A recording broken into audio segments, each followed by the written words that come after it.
Welcome to episode 6 of Contrarian Korner. I'm Ben Kelleran. Today we have the special privilege of having Dave Collum on as a guest. He's a professor at Cornell and a very entertaining markets commentator. He writes the annual Year in Review, which is a must read every year. So definitely go check that out. Very, very sharp commentator on current events, investments, geopolitics, basically anything going on in the world that catches his eye. So Dave, thanks for coming on. It's my pleasure. Let me ask you the first question. Give me a little bit on your background. Yeah, so basically came out of college right into the whole COVID circus and had a job. Yeah, I know. It was a interesting time, but had a job lined up with one of the big public accounting firms, but lasted about a year and a half there. It was a far too long prison sentence for being chained at my desk and working ridiculous hours for very little pay. So got my CPA, got out of there, and started to focus on investments, commodities, and kind of current events, what's going on in the world. But really the focus of my Substack is different stocks in certain commodity sectors I think are poised to outperform, whether it's coal stocks or offshore oil or basically anything that's really out of favor, really cheap, and has either an inflection or a catalyst coming up that I think will drive a re-rate. So that's kind of how I started the Substack about a year ago. And that's kind of my focus as far as markets, individual stocks, stuff like that. Okay. Well, that's interesting. Yeah. So I think it'd be interesting to start with your thoughts on the market, what's going on with the Nvidia melt up seemingly every day. One of the things I thought was interesting, I was looking this up recently.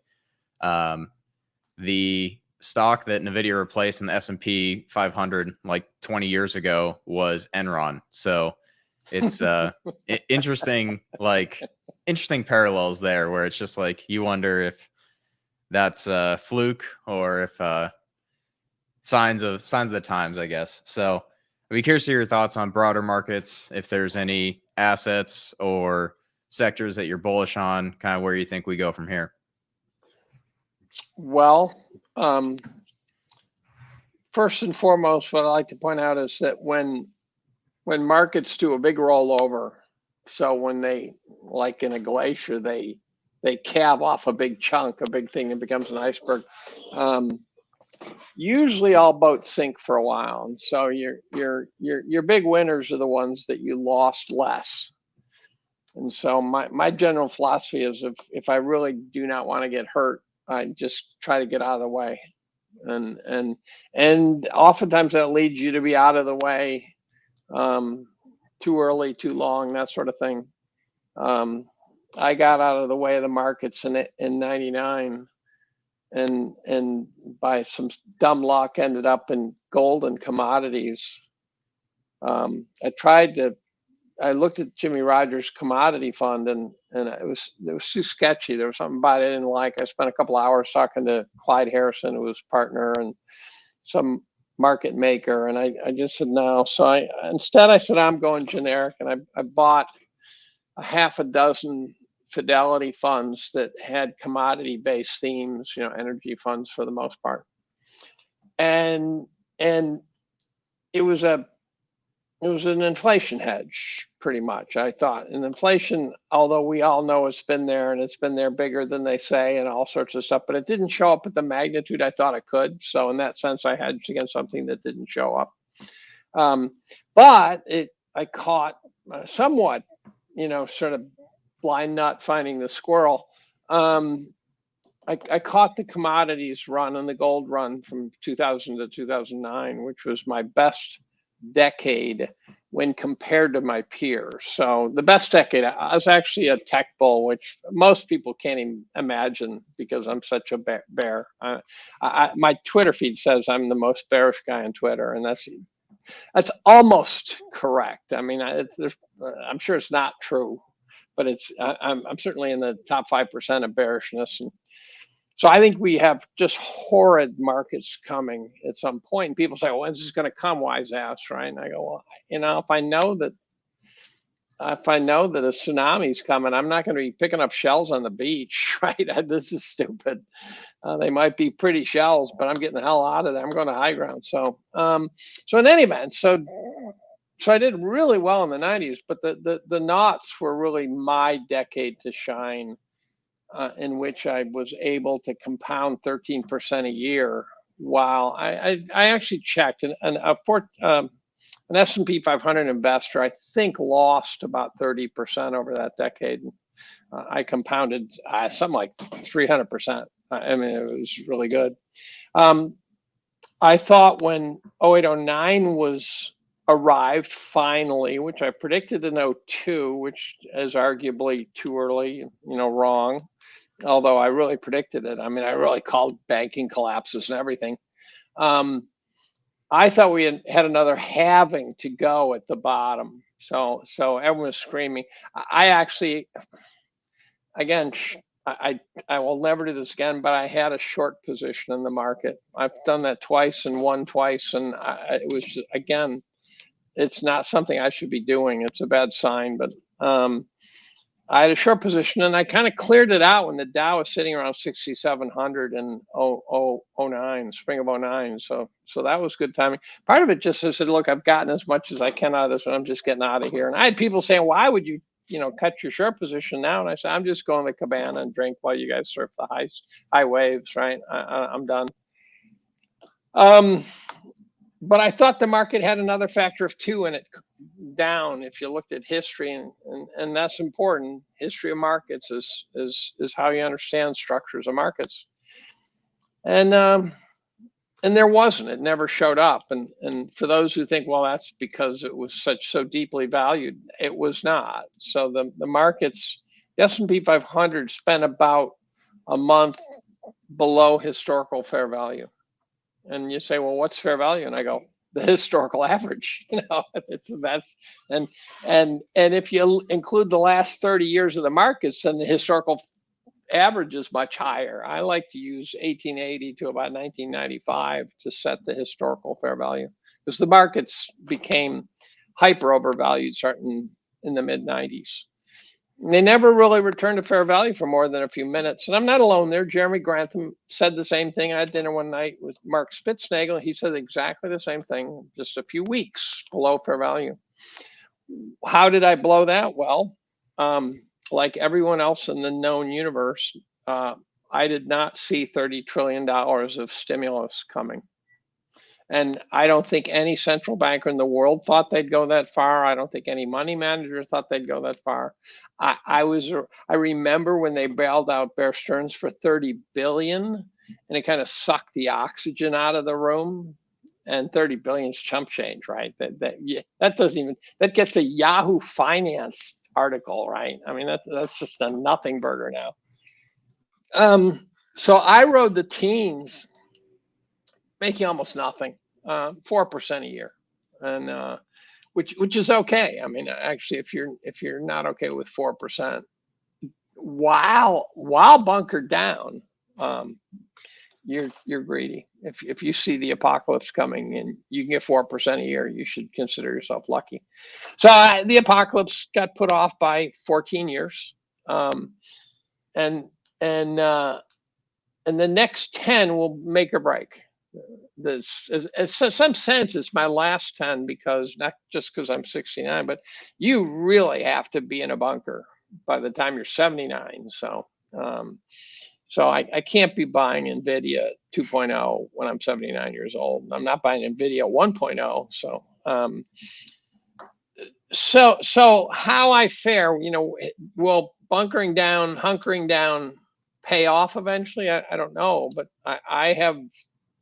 I think fair value on the S&P, provided that the economy doesn't get destroyed by the event, provided that the damage is just market correction, and there's always damage done, but it's not some catastrophic Great Depression 2.0. I have fair value below 2000. And I can make the case. I mean, it's just not me throwing a wild number. That gets you back to the 1880 to 1995 average valuation. And that's assuming that that revenues and earnings and stuff don't get destroyed by some economic tsunami, right? For those of you who think that can't happen, just ask anyone who owned the Nikkei in 1989 how long it took them to break even. And the answer is, if you inflation adjust, they have not yet broken even 35 years later. If you own the market in 1906, inflation adjusted capital gains, you were even after 70 years. 70 years of treading water. Now, went up and down, and the traders all say, well, I'm going to sell high and buy low. And I go, yeah, good luck with that. No one else. The only guys who can do that are just statistical aberrations, because, it's a bell curve of dart chuckers. Or I call monkey chucking darts. And so I hope to be able to buy assets cheaply at some point in the future, or as I like to say, sort of cutting ring fingers off and pulling teeth out of dead soldiers on the battlefield. I want to buy cheap, and I think I do know what cheap is. One of the things I've discovered is people don't know what valuations mean. That if you listen to the lingo, everything is a sentiment indicator now. So everything talks about liquidity flows and money flows and this and that. And I go, that's not valuations. Those are not fundamentals. And you could talk about the macro environment, but when you talk about the equity market, if the person doesn't somehow try to look back into the history and say, where will this thing settle out if it equilibrates? If you don't have a sense of that, you're really in trouble. I mean, you could really be hurt badly. And people say, well, the depreciation of the dollar. This is how I know they don't understand valuations. They say, well, the depreciation of the dollar screwed things up. And I go, well, actually, they're supposed to screw up earnings too. So if you are like Microsoft in the last 10 years has expanded its valuation by a factor of 4.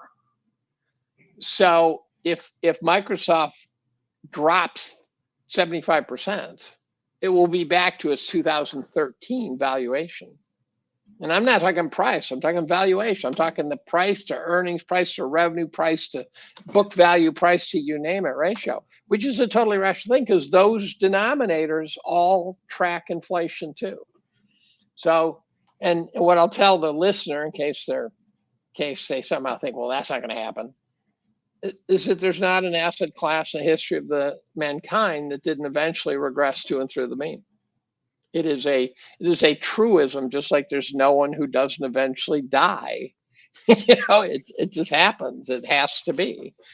And if you think somehow we're going to hit a permanently high plateau, then you've already stepped on a bouncing Betty.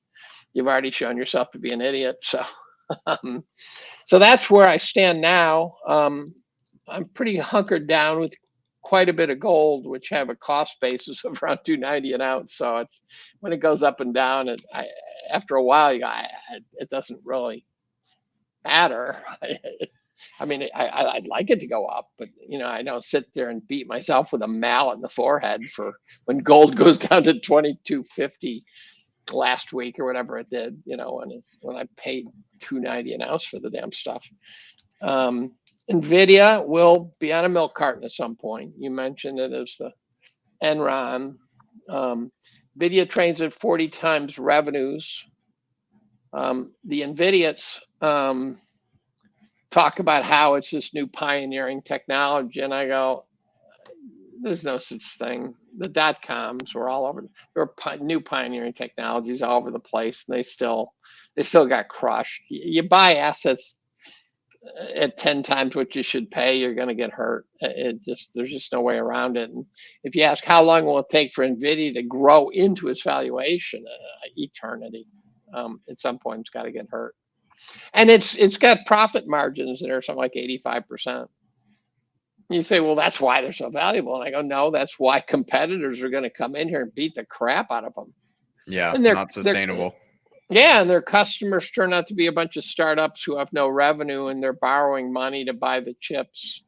And then it turns out that the Nvidia CEO has a very sketchy background in which you can go all the way back to 2002, in which the SEC is investigating him for dork and his accounts. Does a lot of fictional bean counting. And I think right now there's something like 34 companies that he's using vendor financing, where he gives the companies the money to then buy his chips. And some of these are not even tech companies or cannabis companies, things like that. So these guys are literally just buying the chips with borrowed money and pocketing it. And the guys who are lending the money, this is where it gets really shaky. The guys who are lending them the money are high rollers on Wall Street, who are simultaneously lending the money to do the vendor financing while owning a shitload of Nvidia shares, such that if the guys default on the loans, they will still make more on the Nvidia shares. It's just, and someone, Jack Gamble, I was on a podcast with a couple days ago, and he said, this is not illegal. And I'm going, if it's not, it's awfully close. It sure sounds like fraud to me. He calls it round tripping. Vendor financing is, I guess, the old fashioned term. But when you're loaning your customer the money to buy your product, the end is near. Yeah. No, and that's what all the bandwidth guys did in the 2000s. That's what the bandwidth guys were doing. They were just buying their own bandwidth. Yeah, it's interesting to watch all these things going on because it's kind of echoes of the past. You see some of the stuff that we saw in 2008, some of the stuff that we saw in the dot-com bubble. I think one of the things you were saying there about flows is interesting because people always talk about, oh, there's lots of liquidity, this and that. And over time, like you kind of look at it, it's like, well, if you're buying S&P at like current valuations, like you're basically counting on lots of inflation and lots of excess liquidity continuing for years, if not decades. And I mean, I'd rather buy stuff that's cheap and out of favor, focused on commodities and stuff like that. But that kind of brings me to one of the things you talked about a bit in the past. I know you've had a Sibanye Stillwater position. Yeah, that's been a bad one in the platinum mining sector. But I think it's pretty bombed out right now. And from some of the stuff I've seen, it sounds like some of the South African political hair might be, that political situation might be improving from what I've heard with recent elections. Is that right? That's what I've been hearing. So I'm sufficiently. So I bought Sibanye Imperial IMPUY. I can remember them by the symbols now because I just kind of put them away. They were trading at PEs of 5 with dividends of 9% and cash on the balance sheet, right? You go, wow, what's not to like? And the answer is, well, when the price cuts in half, that's not to like. Then you find out that they're making a lot of their money off rhodium sales, and so you're more at the mercy of rhodium than you realize, things like that. And I got a call one day from a guy who said, I want to chat. I'm the largest private owner of Sibanye.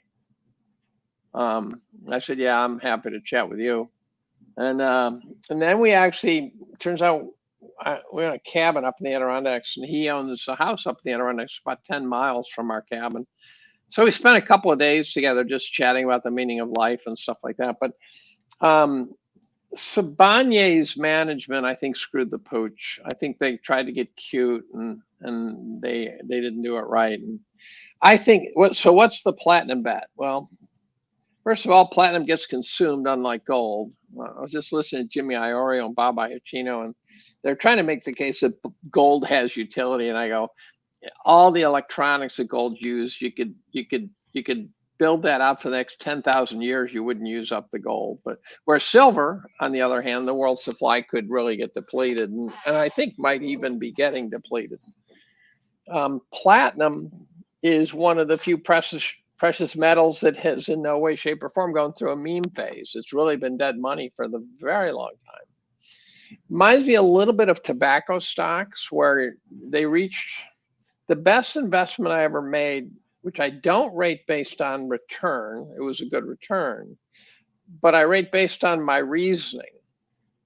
Because I figure if you get the reasoning right, overall, you're going to get the rest right. And so that's why I think the macro is very important in big picture macro issues, so. But the best investment I ever made was tobacco stocks. They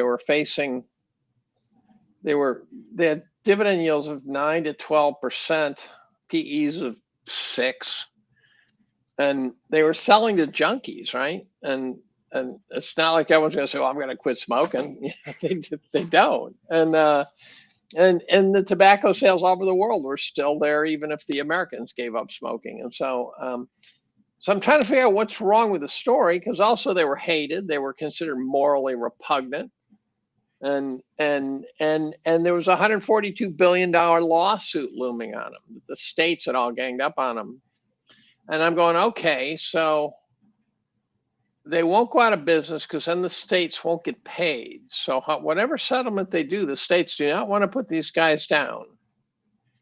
And so I said, so there's that. And then I'm trying to figure out what it is I must be missing. Why am I standing alone in this view? And then one day I read an article where the guy said, look, if they lose the lawsuit, they're going to have to raise cigarettes 50 cents a pack and pay it off over 20 years. And I go, holy shit, it's just a tax. So I bought a big wad of it and put a couple kids through college. And it worked out really well. There's a lot of parallels, I think, with the coal industry today and tobacco 20 years ago, where everyone hates it. It's out of favor. It's dirty, this and that. I mean, 70% of the world's steel production comes from coal, and you got places in Southeast Asia that are building out thermal plants as fast as they can. Like, it's not going anywhere. And I think you're going to see kind of the same playbook of dividends, buybacks, all that stuff. So talking my book there a little bit as far as what I like. I have some alternative energy investments that have nothing to do with solar farms and windmills too. Yes, and so just to finish the platinum story, the miners were dirt cheap. They've gotten much dirt cheaper, and it's been disappointing.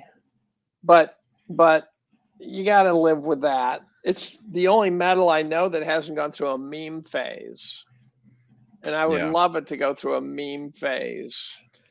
And if it went through a meme phase, I would pray that I would recognize that I'm sitting on the GameStop of the metal, of the mining industry, right? And I'd like to say, okay, it's time to hit the cabana and drink while you guys ride the waves. Hard to sell when you've made a big profit, though. So that's the challenge. That's why the Nvidias give me so much guff, because they've made so much money. And when I say, look, I think the guy's a crook. I think the guy's business could actually go to zero in principle. I think that's a long shot. But I don't think he's ever, I think there'll be some time in the future where Nvidia's cheaper, a lot cheaper than now. And with respect to platinum, the other bet is, what I think is making it out of favor is the fact that internal combustion engines and their catalytic converters. And I think that's got people thinking, oh, with the, net zero in 2030, internal combustion engines, there'll be no demand for platinum. And I have two arguments on that. One is, I think the entire climate story is a fake, a complete fake.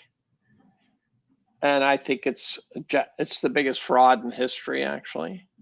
And I've done my homework, and I can tell people where the lies are and how to show they're lying. And once they're lying, right, it's like you're married to some chick or something, and she bangs 3 guys. She can tell you, I'm not going to do it again, but you're going to ponder getting another wife after that. And so in any event, so I think that the EV story is going to collapse. There was a company called Fisker went down this week. Yep, I think they declared bankruptcy, if I remember now, right. Now, Fisker makes cars. In theory, right? But I'm sure their production was very small. Who would buy a Fisker? How did that company ever exist? 0 interest rates. Well, not just that, but what you buy a Fisker, who's going to repair it? Yeah. Your local Fisker dealer? I mean, holy shit, right? That would be like buying something from Indonesia or something, or Tasmania. You'd be orphaned. So you can't. They couldn't even sell cars because they couldn't afford. There was a company called Levante that had a car that was really popular, but they could no longer afford the crashes to test them. which the crash requirements were put in by the big three to make sure there were no new entrants. Because if you have to crash 1,000 cars a year, you're not going to get a small startup competing with you. And Avanti went down, and Fisker was going to go down. So that's like, right, easy money. That just shows you how stupid it is.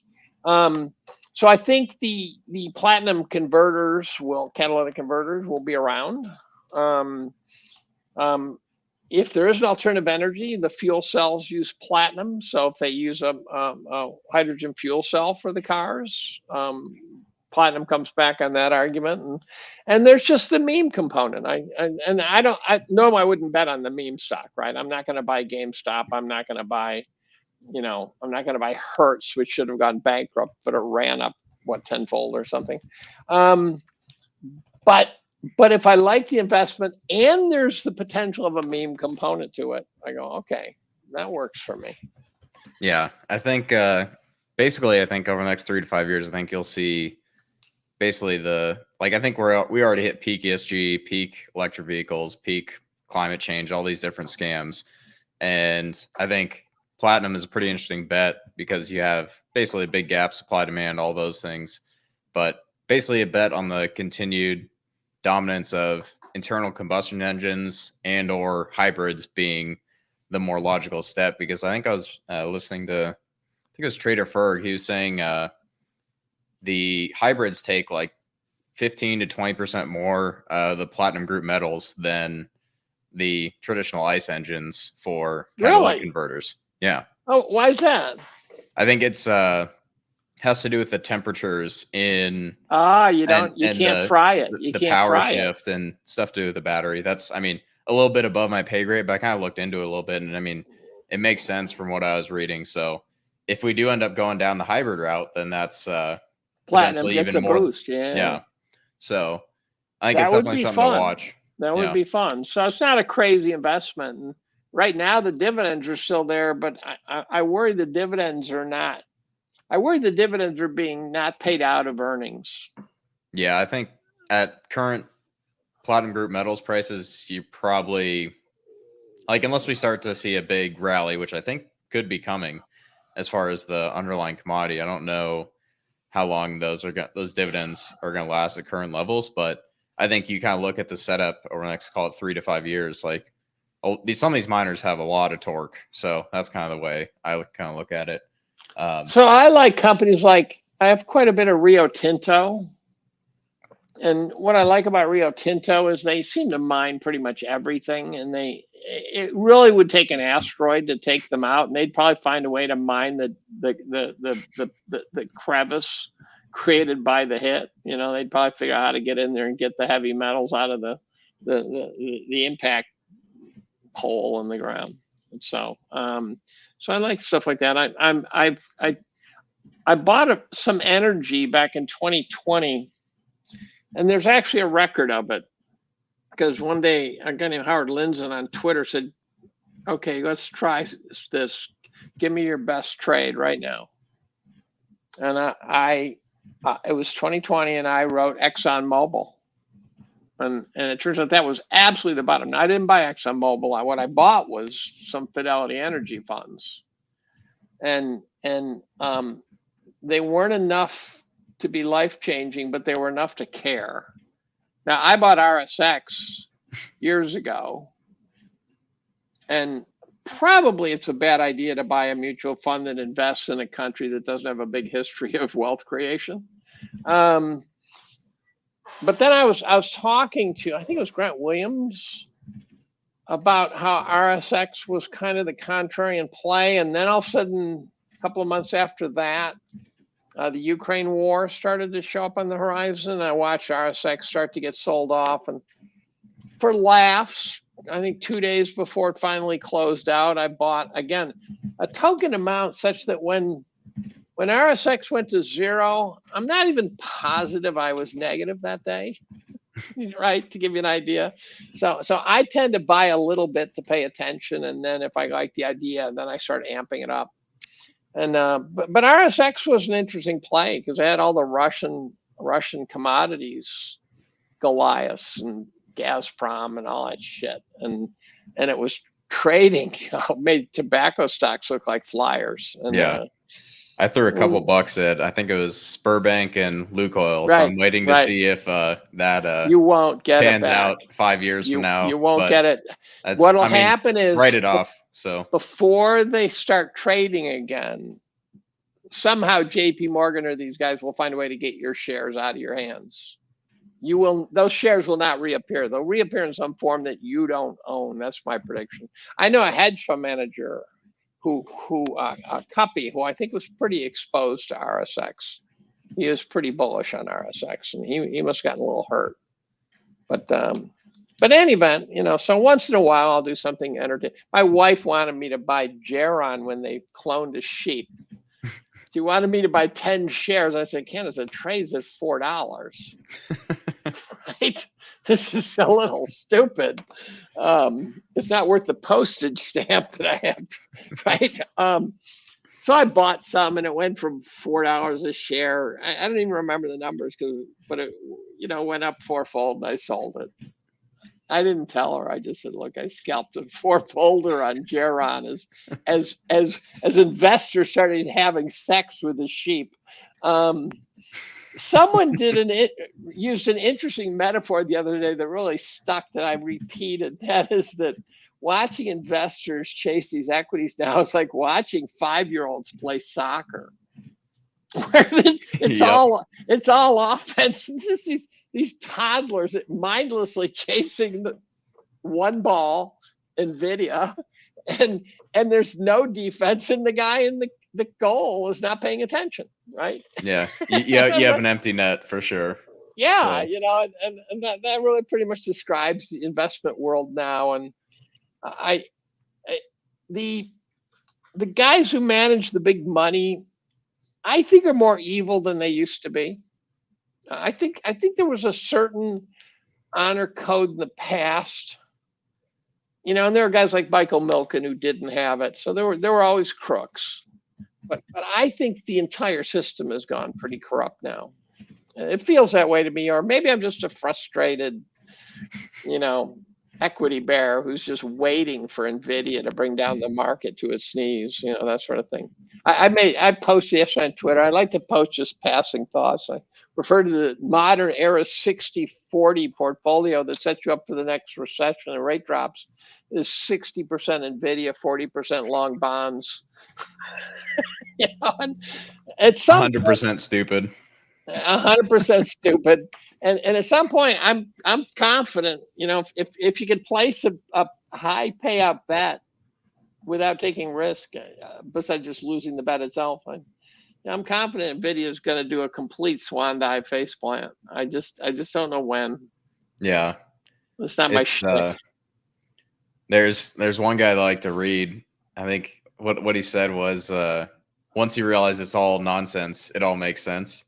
And that's kind of. I read that. I read that. Who the hell said that? It was I think LaShrub is what he's anonymous, writes a Substack. But I heard that the other day, and I go, the absurdity of that statement is brilliant. Yeah, it's ties in with another guy he kind of has some interesting conversations with back and forth, that inflationary recessions create monetary illusions, and that's kind of I think that's where we're at right now, where you have all these different dynamics, whether it's passive investing, chasing the shiny object, all these kind of bubble dynamics. And it's kind of just a toxic cocktail of just insanity. So I think it was last year I wrote that I've seen cats chase laser pointers with less enthusiasm. Yeah. And back to this idea that no one seems to understand valuations. The markets are right now, using all these metrics, somewhere on 150% overvalued, maybe 200% overvalued historical value. If you really want to regress to and through the mean, which by simple arithmetic understanding is that the mean requires you spend half your time statistically weighted below it, right? So unless you want to say, well, we're just always going to be above the mean, just like everyone's IQ is above average, which I would say is the opposite. Everyone's IQ seems to be below average. The then the markets have a 60 or 70% correction easily in them. Mm-hmm. And I noticed something funny maybe 2 years ago.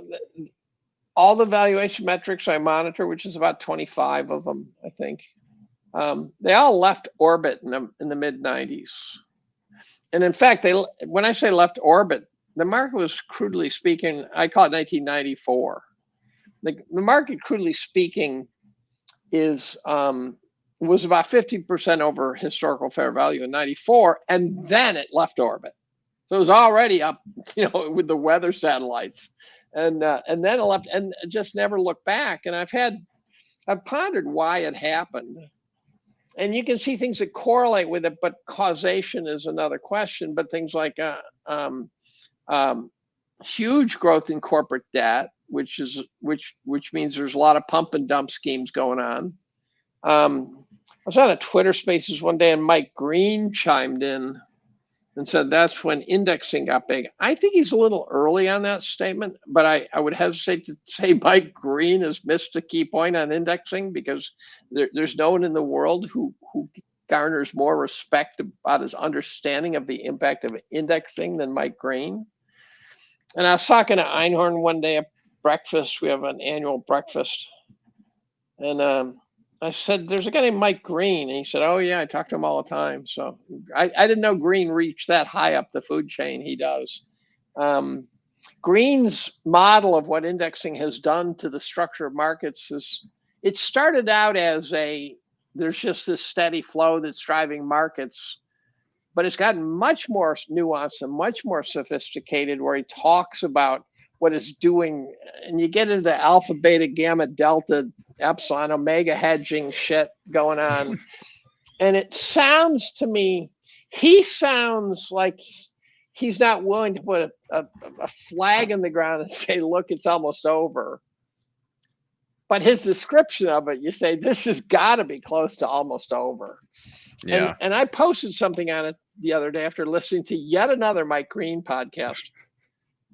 And I said that what Mike is essentially telling us is that every good idea, once it becomes widely known, is no longer a good idea, right? That's a pretty much market truism.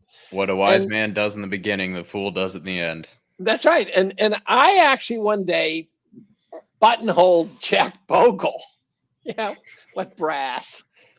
And I said, Jack, here's the problem I have with your index fund, which is how many $1 trillion? What, 10 trillion or something? But it wasn't 10 trillion when I did this, because it was probably 10 years ago, 15 years ago, I don't know. I said, by indexing, you've removed the adult supervision. Yeah. Which was my way of saying, instead of having these big fund managers like, GE's fund manager and all these guys wielding and saying to some CEO, look, dude, you're fucking up. And if you do, we're going to sell your shares. We don't like what you're doing with your company. It just became mindless. So all of a sudden, the CEOs didn't have to answer to anybody. And I said, so the adult supervision is left the stadium. And Jack said yes, which stunned me, because he invented the idea of the index fund as an undergrad at Princeton. I mean, this guy has been wedded to it for a while. I think he's dead now, because they haven't interviewed him. And so I think at some point this indexing will be like the portfolio insurance blow up in '87, but it'll be much worse because it's way, way bigger. Indexing is completely global. Well, it's like 50% of the market share, right? I think it passed like half the market share, where it's just like, and this completely is detached, and you have like the bigger a company gets, the more flows it gets, as it gets less attractive based on valuation, future growth, all these things. It just doesn't. It would be compute. like if you went to the grocery store to buy food and you always bought the most expensive cut, and if something got more expensive, then you bought more of that or something. I mean, there's some supply demand analogy. Like if Toyota, demand for Toyotas goes up, more people buy Toyotas, so then the prices keep going up. I guess that's how Apple actually works. So in any event, I think the Mag 7 will become the Mag 0 at some point. I'm trying to figure out how how to position myself such that I'm not a complete loser until then, while at the same time not exposing myself to the risk, because I do think it's going to be a whoosh. And I don't think I'll tell you what, I've got so many super bearish views now. One is that I believe the 40-year credit cycle is over. Yeah. And what most investors don't know is that 40-year credit cycle was a tailwind that's been with us since 1981. And they think that's normal. Why wouldn't you think it's normal? The Soviet Union was around for 70 years. I grew up, I lived with the Soviet Union. There was nothing that told me that the Soviet Union would cease to exist until one day it just ceased to exist. And I just finished a book by Victor Davis Hanson about 4 empires that ceased to exist. In some cases, it ceased to exist in one day. Huge empires. And so I think the indexing craze will hit a wall. And then the other bearish thing is people think, well, when the Fed starts cutting rates, the markets are going to soar. And I go, are you unaware of the fact that in the last 2 major downturns, and people go, oh, what, 2019? No, not 2022. No, those are not downturns. Those are flickers on the big picture of things. No, 2008, 9, and 2000. The top, almost to the day, was marked by the Fed starting to drop interest rates. And people don't know that. I go, well, when you say the Fed's going to start dropping rates, I go, that means you're totally hosed. You're completely fucked. And you go, well, back in 1960, and I go, I don't care about that now. Now I'm willing to say that's too old, right? And then the other thing is they like to say that, when interest rates go up, gold's going to get humped. And if you're working on the time scales of a fruit fly, that's true, because that some announcement will be made. And a couple of hedge fund guys will be caught on the wrong side of something and gold will go down. But you have to completely ignore the fact that not only did interest rates and gold go up simultaneously for about 15 years straight from early 1970 to 1981, but they both went up because inflation went up, which means it made total sense. So the idea that somehow gold and interest rates will go against each other while simultaneously responding to inflation is a kind of a putty-headed thinking. And it could be they won't work, but good solid reasoning says that's exactly what should happen. Reminds me of the stupid idiots who we call economists. Sorry, not all economists, but many economists who thought that stagflation. You're too young. You were a twinkle in your parents' eye. You were a twinkle in your grandparents' eye, for Christ's sake. The stagflation couldn't exist because they assumed inflation was just an overheated economy. And I go, so let me see if I got this right. You guys with all your degrees, all your coursework and everything, couldn't recognize that if inflation is running hot and your paycheck can't buy as much as it used to buy, that won't somehow cause the economy to stagnate? Is that? By the way, I keep pounding the table doing podcasts. I listened to one the other day. I always listen to every podcast to make sure I didn't say something horrible about Israel or something. And in any event, so of course high inflation is going to be stagnating to an economy. And somehow these guys miss that little detail. And then, the average person can't buy anything now. They're broke. You're a youngster. You got to be broke. Unless you got something under the hood that I don't know about, I'm guessing you're broke because you're supposed to be broke at this age. I was broke at your age. Working on it. You're working on being broke or working on not being broke? Working on being less broke. Yeah. Yeah, right. But the average person can't afford shit. I mean, I don't know how they're paying their bill. I went and bought turkey the other day, and I know what it used to cost, probably 6-7 years ago. And I'm being generous. It was $4.99 a pound. It was $13.99 a pound.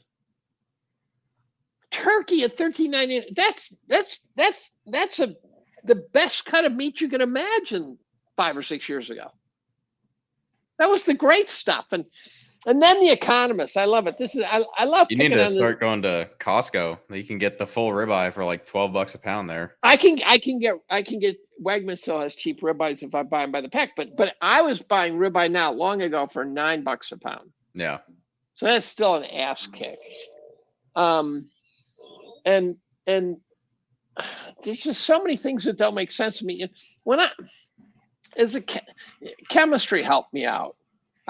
You want to know how to piss me off? Here's how you piss me off.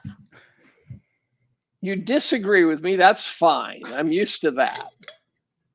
But when someone says stay in your lane, now I'm baiting Twitter to just hammer my ass if they happen to see this podcast, which I'll post. But when someone says stay in your lane, I want to choke them till their eyes come out of their sockets. I go, that's how you're going to stay ignorant, and I'm not, right? And so in any event, so no, I go outside the lane. I'm a drunk driver. I don't stay in my lane. Yeah, lots of hit and runs on different topics. Yeah, I'm taking people out in crosswalks and stuff like that. And by the way, I happened to post yesterday because I was watching CNN talk about how amazingly the black vote was not coming back to the Democrats, even though everyone can't believe they'd vote for Trump. In 2016, I wrote 2 paragraphs about how the blacks were moving towards the right.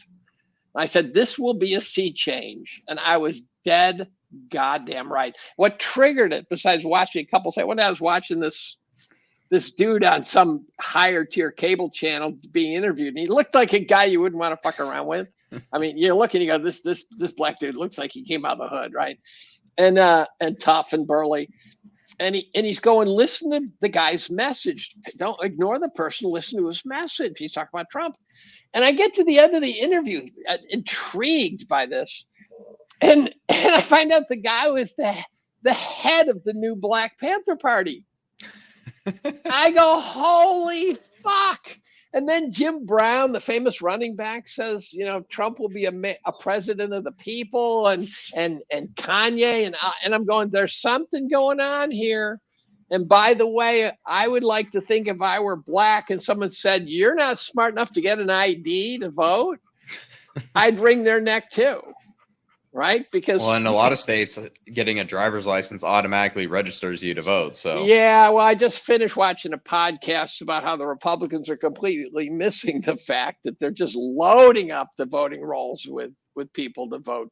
So one guy tracks this with great software. He has a way to track him, Jay Valentine. And he thinks that Trump's got to win by 6% to overcome the bullshit. And he was very convincing.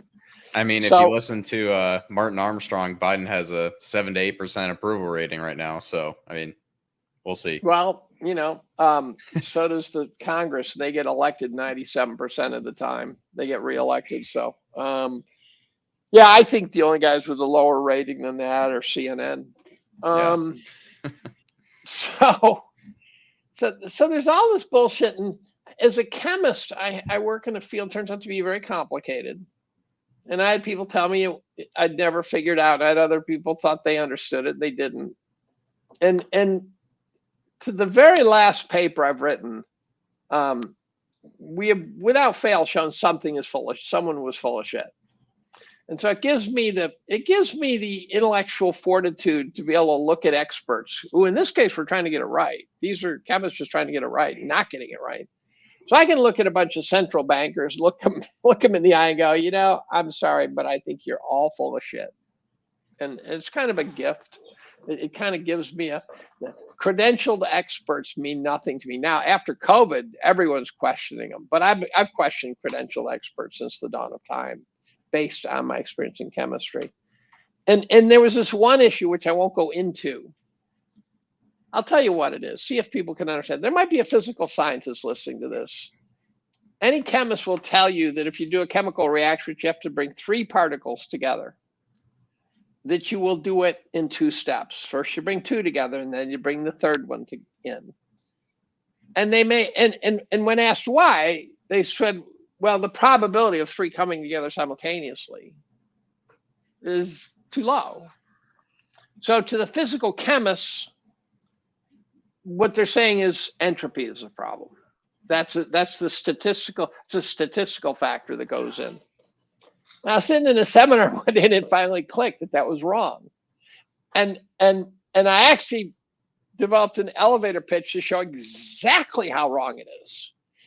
And I must have quizzed 200 chemists, probably no less than 10 Nobel Prize winners on that question, and they all got it wrong. But one of them, who's one of my colleagues with his Nobel Prize, very smart guy, when I told him the counter argument, he was the fastest to get it. He said, "Oh, that's a clever way of looking at it." So he got it very quickly. I had others say, "Well, that just can't be right," and then there was one guy who got it. He was a former colleague who taught me chemistry. And I go, "Oh, what are the odds," right? So I do have a bit of a tendency to go after foul odors looking for a dead carcass. And that seems to be what gets me into these goofy concepts that people think I should stay in my lane. Yeah, I think it's always interesting because, I mean, you look at some of the herd mentality that goes on in the world today. I think in most cases, going to pay off in the long run to go against that tendency. So I'd be curious to hear kind of your thoughts on what's going on in current events, some of that stuff. I know that markets tie into that a little bit, but the more I kind of see out of the Middle East or Ukraine or some of the messaging around Taiwan, like, I think there's a lot of interested groups in our government in Europe that are basically pushing for escalation. And I think it's a mistake, but that hasn't stopped them so far. So I'd be curious to hear your thoughts on that. Yeah, I think they're the riskiest bunch of bastards to walk the earth since 1940s. Yeah, I don't know why they're doing what they're doing. It's conceivable it's a big kabuki theater, and the guys who are running all the countries of the world know that this is not going to happen, and it's all just for us plebes who are sitting at layer 3 of an onion that has 750 layers to it. But when you start doing things like Iran bombed some remote region of, where was it? Was it Israel or something? Iran bombed it, basically called ahead and said, "We're going to bomb here." We dropped a MOB on someone at one point and said, "Clear everyone out, we're going to drop a MOB." And no one died, and we just showed them what a MOB could do, which is the name for the mother of all bombs. So it's the biggest bomb short of a nuke. But when you start doing stuff like that, you're awfully close to making a mistake, right? That's like saying, "I'm going to steer right into the headlights of the car coming at me, but at the last minute I'll steer away." So I think it's very dangerous having a presidency that's unoccupied. Glenn Greenwald wrote an article about it. What it leaves you with is major decisions made by committee, because it means, and I have various opinions about various presidents, but I'm confident that every president up until Biden had the capacity to make a tough call, including Obama, including Carter, all those guys. And I have varying opinions about who I'd trust to make a tough call, but they all had the capacity to make it. And imagine the Cuban Missile Crisis if Kennedy didn't have the capacity to make a tough call. We'd been in World War III because the Hawks were trying to get him to do it. So we've got a guy in the White House who has no marbles left. And if you want to disagree with me on that, you're welcome to, but I'm confident that you're dead wrong, and that you should probably get a CAT scan yourself at this point and see if maybe there aren't, prions or something in your brain, because he's gone. I'm sure he's got plenty of diapers though. Yeah, I know. I know. The old guys are more sensitive. We all know we're heading for incontinence and stuff. So we're going, wait a minute, back off, Sonny, right? I just had a chunk of my prostate taken out. There's a recovery period. I got to tell you, there's a real bated breath component in me thinking about the debate coming next week. And I've thought about what I would do. It's possible the Democrats are doing it to get Biden knocked out. Right? It's possible this is an execution, and they're just teeing him up so Trump can take him down and maybe look like a bully, and then they'll install someone. I don't know, but everyone seems so feckless. Although the Republicans seem more feckless than the Democrats, because the Democrats have a team on the field, the Republicans haven't fielded a team. It just seems that way. And I'm a right winger. But if I've been thinking about questions, if I were Trump, what I would ask Biden about. There's the obvious ones about, okay, tell us how much money did your son get from Ukraine? Who bought your son's paintings for 6-digit values? Yeah, all the stuff with Burisma, stuff like that. Yeah, how many deals did your son cut in Ukraine, and what percentage did the big guy get, right? And I'd use the big guy, right, because we all know what it is. And I'd remind, but then there's more subtle ones, like I'd maybe answer a question and mention several presidents, or I'd get an opportunity to list several things that are well known, and then a few minutes later, let's say you've listed 4 presidents with some as part of your answer. A few minutes later, ask Biden, I just listed 4 presidents. Can you name them? And Biden would not try, right? And then you'd say, but you can't name them, can you? 3 minutes ago, I listed 4 presidents and you can't remember a single one, can you? And I would be looking to go at his inability to think pretty hard. The other thing I was thinking of asking him, name your grandchildren. Right? I mean, you could get really crazy, or name 3 Federal Reserve governors. Right? There's so many ways you could go at him. And if he backs up, say, no, look, how many drugs? How many doses of what drugs did you take before this debate? Right? I would just be hammering away at him. And at the same time, it might be that's what they want. It might be that they're going to try to make Trump look like a bully. But if Trump keeps his cool, but at the same time says this is sad, if I were Trump, I'd say, look, your wife is supposed to be the one who escorts you off the stage and says, come on, Joe, it's time to go home. And she's dropped the ball. You go, would he do that? Well, he's the guy who brought Clinton's 4 rape victims to the Hillary debate. And so Trump can do anything he wants to do. That we know. So I've been wondering what questions to ask. I mean, I'd be looking to really trip him on his inability to keep a thought. Yeah, I think if you kind of look at it, if he does make it through this upcoming debate and we get, say, September and Biden's still the guy, like, I think that's when you basically turn it up to 11 and go after him for everything surrounding Hunter Biden, from what happened to Ukraine to the laptop to like the Ashley Biden diary. Like, you go down the list and you just hammer him with all of it and basically lay everything out and say, yep, here it is. Like, you want another 4 years of this for a guy I'd bring a metal detector with me, and I'd walk over the podium and scan his ear. And what you would find is metal, because he's going to have an implant in his ear. Yeah.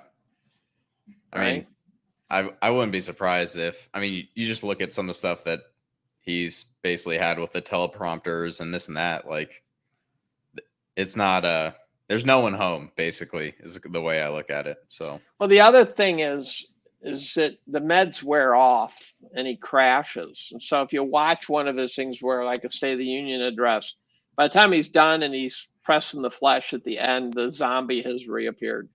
Yeah. So, but he survived 2020, in my opinion, mostly because of rigged elections. I had a colleague rip me saying it's irresponsible for you to say that. And I said, well, I think the evidence is pretty good, actually. If for no other reason that if they didn't rig them, they forgot to, because they did everything else they could to keep Trump out of office. But the evidence is pretty good. But he survived the debates by not tanking, right? It's 4 years later. The zombie in chief is really a different person now. So it could be they're trying to get him out. I noticed that the news someone was making reference to the Biden-Harris bill. I'm thinking, are they trying to tie Harris back to Biden to make her an incumbent or something? Are they? I don't know. Well, I mean, you look at their bench, and it's not much to get excited about, right? People talk about Newsom, but I don't think he can run on the platform of "Make America California," and that's not going to appeal to two-thirds of the country. Or elect an 80s porn star is the other way I like it. Doesn't he look like an 80s porn star? That or used car salesman. Not that I've ever watched porn, yeah, or a used car salesman. Yeah, he seems awful. The other thing is, why would someone who is a potential candidate want to step in front of the Trump train? Why not just say, look, I'm young. I'll be here in 4 years. Yeah. Kamala will not be competing with me, that sort of thing. I have a friend who knew Kamala, said that there's stupid and then there's Kamala. Yeah, it doesn't really surprise me given her history, but I mean, that's a rabbit hole for another time, maybe. Yeah, you mean like with Montel Williams as one of his two bitches on his arm? Stuff like that. That's a great image of Kamala being one of his trophy bitches. If we do a VP debate, that's what Trump's VP should walk in with, is a big picture of that. But anyway. Who's going to be Trump's VP? Who do you think's going to, if you had to bet a paycheck? Oh, if I had to pick one? Yeah. I think JD Vance. Yeah. If it's Vance, I'll be celebrating, honestly. I think that's a great sign. I have no problem with JD Vance. You think that's the guy that they're kind of putting in front of us? You think? See, I don't know. I think there's other people that haven't been mentioned. I know, in the past, there's such and such mentioned Nikki Haley, and it's not going to be Nikki Haley. But no. If he picks Nikki Haley, I'll be having a cow. Yeah, that would be bad. Because they'll kill him immediately, and then she'll bomb the shit out of everybody. Yeah, basically. But I mean, if I had to guess, I would say Vance, and that would be ideal scenario. And then I think what you'd see too is you get guys like Vivek Ramaswamy somewhere in the cabinet. Douglas McGregor has some influence. I'd love to see Eric Prince somewhere in that mix, but I think if you, I'll tell you, I think Bobby Kennedy gets a cabinet position. I think if they gave him a position that gave him power over the guys he hates, he'd take it. Yeah, right? Secretary of Health. I mean, if you turn him loose on the vaccine issues, I'm all for that. On a lot of things, I don't agree with his ideas or policies, but I mean, he's pretty much spot on in some of the stuff. What's really important when you don't agree with him, it's really important to make sure you listen to what he says, not what they say he says. Yeah. Last year I did a detailed analysis of his views, and I said, here are the key topics, and here are his views. I said, you got to actually listen. And then I said, ironically, I'm telling you to take my word for it, but here are the links, but his views and things like climate change and stuff are not what he gets sold as. He said he wants no big government solutions, which I don't give a shit. If there's no big government solutions, you can scream about climate change all you want. It's the grifting of the big government solutions that's got me bugged. Yeah, that's many such cases, whether it's what's going on with the military-industrial complex or vaccine complex. I mean, the climate grift, every time I drive back to the Seattle area from here in Idaho, I have to see those like eyesore windmills, and they don't do the jack solar shit. panels Oh, and so the bad. solar panel. I asked an energy security analyst. This is a guy who worries about the global geopolitical consequences of energy. I said, is there any evidence that windmills and solar are energy positive? And he said, well, I don't have firsthand experience with that, but there's a guy, I think his name was David Way, and he said he dug into it, and he said cradle to grave analysis, no way, no how. Yeah. And how many times do you go past a windmill and it's not even turning? I mean, it's at least half of them. Right. And then when do you need the energy? When everyone's charging their goddamn Teslas in their garage, hoping it doesn't burn down. Yeah. At night. That's when you need the windmill and the solar panel. At night. And that's not when you have it. And it turns out what a lot of people also don't know is that a grid has a frequency, and I got to be careful here because I don't know a lot of physics, but grid has a frequency. So, for example, if you have a big turbine whizzing around in Niagara Falls, that frequency is very steady. Nothing's going to slow that thing or speed that thing up very easily, and as a consequence, the grid's stable. When you plug in weird shit into the grid, and I don't just mean something that's going to stop because a cloud went overhead, but literally just weird shit.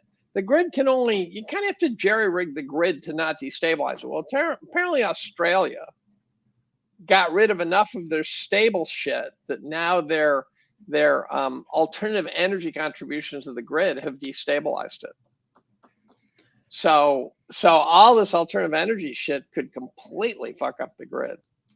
Well, at the same time, too, you're seeing like people talk about artificial intelligence. I think it's kind of just like the greatest marketing hype cycle. Like I think it's more language learning models and stuff like that. But even if you just look at the energy demand, all this like projections, even if you just kind of take conservative like energy demand growth, like we're basically going to need to start building out nuclear, natural gas, and updating like significant portions of the grid. And it's not like this is not stuff we can run on solar and wind. And we have a huge deficit. So doing that's going to get us into more trouble.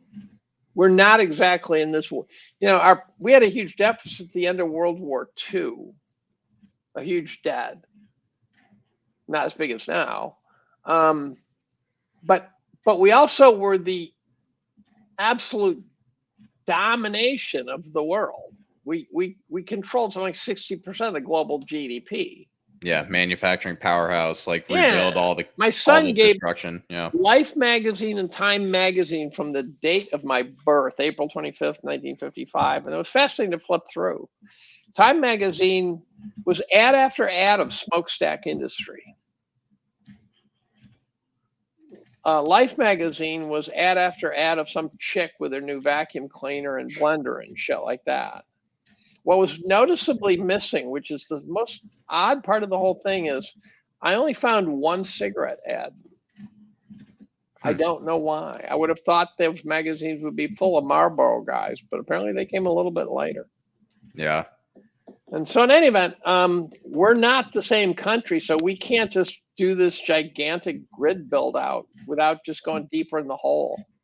Yeah, I think if you look at it, I kind of look at like the last 40 years, you had, like you said earlier, like the declining interest rates, all these like globalization tailwinds and demographics, boomers, brought their wives, and China selling a shit for 20 cents an hour labor cost.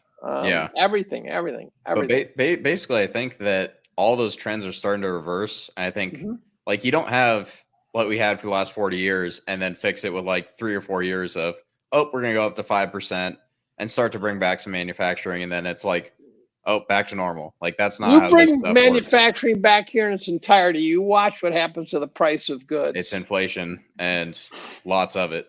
But I think we're basically in like a secular period of more inflation on like higher inflation on average. I think you're going to see like it is pure madness to go and outsource like certain parts of our supply chain for the military to China. Like that's just nonsensical. But what you're going to see kind of across the board is higher costs. And I think I wouldn't be surprised to see like lots of rotation into commodities, hard assets, as people realize like the suckers at the card table are the people holding 30-year bonds and expecting to basically hold those to maturity, right? People can So argue that's the back and question forth. I like to ask is, I pose this question to people about every third podcast. I probably do it. I said, if I were to sell you a 30-year bond and it was guaranteed, and you couldn't sell it, you had to sit on it. You're young enough to do that. You collected the interest for 30 years. You couldn't hedge it, which is artificial. Not being able to sell it, that's one thing. Not being able to hedge it is another. But let's say you can't hedge it, you just got to buy it for the revenue. What interest rate? Not knowing what inflation is going to do, not knowing anything about the future of the world, not knowing anything about the dollar reserve currency. What interest rate would you demand to sign off on a 30-year commitment to an interest rate? I mean, I'd have to say at least like 15%. Right. Put it this way, it's not 5. Yeah. Which means, therefore, the U.S. bond market is mispriced profoundly. And the reason is in part because there's all sorts of statutory protections to guarantee buyers, like insurance companies and pension funds and stuff like that, and Saudis we said buy our bonds and we'll buy your oil, and things like that. And by the way, the BRICS is certainly a risk to U.S. hegemony. And so yeah, I think everything's going to change. And it's overdue. And I think that the markets are waiting for Powell to start dropping rates. And within a week, they're going to discover that that's not some panacea. And as a consequence, they're then going to sell off. So it's going to be sell the news. Yeah, I mean, this is kind of one of the things that is interesting. I don't know. I'm sure you're probably familiar a little bit with Luke Groman, but I've chatted with Luke. Luke and I have had some phone calls. Yeah, one of the things that his take that I think is interesting is like basically people have been trained to buy bonds into recession, slowdown, whatever. And his thing now, or one of the things he's been saying now, is basically that a lot of those people might get surprised when rates go up into a situation like we have. And that's where I think I really do think there's going to be a rotation into, depending on what your risk tolerance is and what you're thinking about, economy, recession, all that, right? Gold and silver, physical metals, oil, you go down the list, but basically the hard assets, the commodities, all the stuff that is basically what underpins the system or what is the lifeblood of the economy when it comes to but oil, we really gas, could go through that. it. We could go through a decade or two period where it's just not investable. So if you were an investor in 1989, you could imagine saying, look, I'll just buy the Nikkei, right? And the logic is, first and foremost, 14 of the 20 biggest companies were in the Nikkei. And they were not just Facebook and Twitter and shit like that. They were real companies. And you are still underwater 35 years later. And I was on a Twitter Spaces with George Noble. Now, I don't know if your listeners, being on a Twitter Space with George Noble as George's guest is quite honorific, because George was Peter Lynch's understudy, so he's got a history to him. And I said the Nikkei was uninvestable, and he kind of questioned that, said, you could short it. And I said, no, you couldn't. You can short V bounces. You can't short a market that takes from 1989 till what? I mean, 30 years to bleed out. 30 years. Not 30 a short. years to get to find the bottom. Yeah. Right? It turns out that if you invest, well, it's less than 30 to find the bottom, I think. But it turns out I during a podcast with QTR, I said, if someone can tell me how long it would take if you started averaging at 80 in 1989, average down, you didn't have any committed, but you start buying $1,000 a month, how long would it take to break even? And some guy said, yeah, I did the spreadsheet for you. It would take 20 years, 22 years, something like that. So even if you just started buying at the top, not own. Now, if you're a boomer, you own at the top. And as I've said to young people who think that their future is bleak, I said, no, you got it backwards. You got to assume 20 out of your 40 years of investing are going to suck. You're going to make your money in 20 of the 40 if things go according to historical precedent, right? Which is one of the things I worry is not a good metric. But let's assume it is. You do not want to be in the middle of a raging bull market with $1,000 in the bank.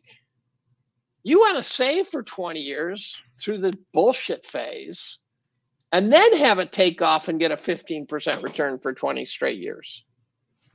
So you guys might be poised to buy low, be patient, save hard, and then ride from age 40 to 65, the next wave.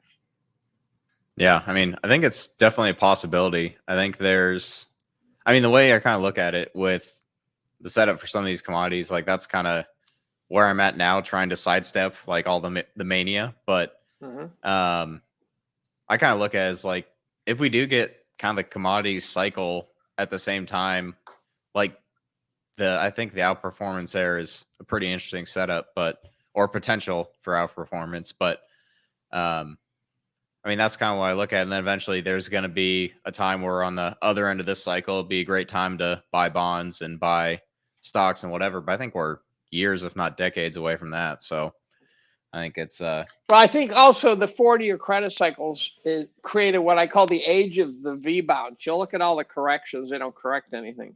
It's an obsession of mine. So my definition of a correction, first of all, you have to adjust the price down to some rational level, which we're way the hell away from. And second of all, you have to adjust investor attitudes, which means once the price gets down to a rational level, you can't have all the investors just rush in and buy it back up to the stupid levels again. So things like the 89 crash adjusted nothing. The 98 Asian flu adjusted nothing. The dot-com burst even adjusted nothing, and 0809 adjusted nothing. So investors think that with patience they are invincible. What investors don't know, here's a horrifying stat. This was provided me by a guy named Ron Grice. If you look at the markets from 1925 to the present, and you inflation corrected now with a CPI, which is total dog shit. It hasn't always been, but it is. And you correct instead for the M2 money supply, which strikes me as a pretty credible inflation correction, right? If you're going to just look at the growth in money. The markets actually, the capital gains of the markets actually went down over that 100 years. They went down. So you made no money. Well, where did you make your money? Well, you made your money on dividends. Yeah. And then after I used that plot, he said, oh, by the way, when people started attacking you because it's not total return, here's the total return you'd get from that period. And it was 3.79% per year compounded for 100 years. Without fees, without taxes. So that's the total return, but without the erosion effect. Fees and taxes are going to hit you. Say, well, I'm in a 401k. Go, you got to pay tax at some point. I don't know. And there are fees, and you might not see them, but I guarantee you Wall Street's getting a cut. Yeah, they're skimming off the top for sure. We know they're getting a cut. And so we know if you're getting this cheap Vanguard fund, they're finding a way to make money. Someone's making money off that Vanguard fund. And then you reflect back, and in 1999, Buffett said, look, by the time you're done doing all the math, the most you can hope to get is upwards of about 4%. I go, that's 3.79 with an error bar. Yeah. And so the people who think they'll be fine in retirement because they're going to get 8% from these valuations are out of their minds. Yeah, I think if you look at it, the idea that you can just sit and do nothing and basically everyone herds into the same investment in passive indexing or whatever it is, and just expect like, yep, double digits a year, like it's all gravy from here. I think that's, I think it's kind of the recency bias of what a lot of 40 years is understandable recency bias. That's the problem. The tailwinds all started, China was selling its stuff, Russia was selling its commodities cheaply. Everything was a tailwind. Yeah. And what it did, I keep obsessing over the fact that people don't understand valuations, where it's the price divided by something ought to attract the price and therefore it shouldn't move. Valuations over that 40-year period compounded 3% annually. Valuations. They're not supposed to compound. They're supposed to just wiggle around. What happens if the next 40 years valuations compound at negative 3% a year? That's going to be a headwind. That's a 6% swing. That's a big ass swing. I think it sets up for a giant rug pull for a lot of older generations. They're basically relying on those returns moving forward. But a slow-mo rug pull. That's what I'm predicting. I'm predicting you get knocked down, you get back up, you think I'm okay, you get knocked down again, you get back up, you think I'm okay. And after about 5 of those, you say, fuck it, I'm done. But that's not what the markets have done for the last 40 years. There's always some very sharp bottom, and everyone says, oh, look, if you just bought then, you'd be great. Yeah. Well, at some point, that bottom is not going to be a buying opportunity. The dip buyers are not going to show up. Or if they do, it's going to be feeble, and then it's going to get you again. And I think you have to beat investors down one bat at a time. And then you will form a real bottom. Well, I think if you look at like even the decade before, like heading into the 80s and the 70s. Oh, like, it was awful. I remember, I think I could be off a bit on these stats, but I remember someone saying like adjusting for like inflation and your purchasing power, if you basically bought and held the S&P, like you lost 70% of your money in real terms. I think it's 70 or 80. It's a very, very big number. Yeah. And that's where like these show the charts of that versus like the charts of like gold stocks, coal stocks, oil stocks. It's basically like, I think it was like 8 or 10 times return kind of was the average. The problem is I have a limited faith in people who dig shit out of the ground that they know how to make money at doing it. Yeah. No, there's a lot one time I talked to some shitco's in the miners. CEO of a gold company. I said, you guys all sucked. Gold went from 290 to 1900, settled back to around 1200, and the gold stocks did a complete round trip. I go, how did you not make money during that period? I don't care if it went from 19 back to 12. You went from 256 an ounce up to 1200, and you didn't make any money. How do you do that? That takes a special kind of skill. Yeah. He said, yeah, we totally, the whole mining industry blew that one. I'm going, that's not a mea culpa. I'm not accepting your mea culpa. You guys suck. You guys suck. I mean, that's where I find it interesting because you see a lot of people that are, I mean, call them gold bugs, call them whatever you want, but they talk about like the disconnect in gold versus the gold miners. And it's like, no, I think there's just a lot of investors that look at a lot of miners as just like toxic piles of garbage. And well, I own a couple, and I don't shop for companies as much, as evidenced by the fact that when I do, I get something like a platinum miner, as much as finding guys who know how to shop for companies. So my exposure to small caps, which is a truly trivial exposure, but in part it's just, again, I've got my finger on the pulse, and I chat with the guy a lot. A guy named Eric Cinnamon, and he runs Palm Valley such and such fund, PBCMX or something, and I own a trivial number of shares. But when I'm ready to invest, when I'm ready to cut the ring fingers off the soldiers on the battlefield, Eric's going to get some money out of me. And guys at Horizon Kinetics seem very impressive to me. Gehring and Rosenzweig for things like uranium. I'm shopping for guys who seem to know what they're doing. And I'll be watching how you must be a Bitcoin guy, right? Nope. God. You're the one I've heard rumor of, a guy under 40 who's not into Bitcoin. Yeah, I'm a rare breed. So the Bitcoin guys, I'm watching Bitcoin very carefully. I don't own any. I don't think it's going to work, but I'm at some level rooting for them, despite the fact they might be cannibalizing my gold profits. The Bitcoin's going to have to do battle with the state, capital S.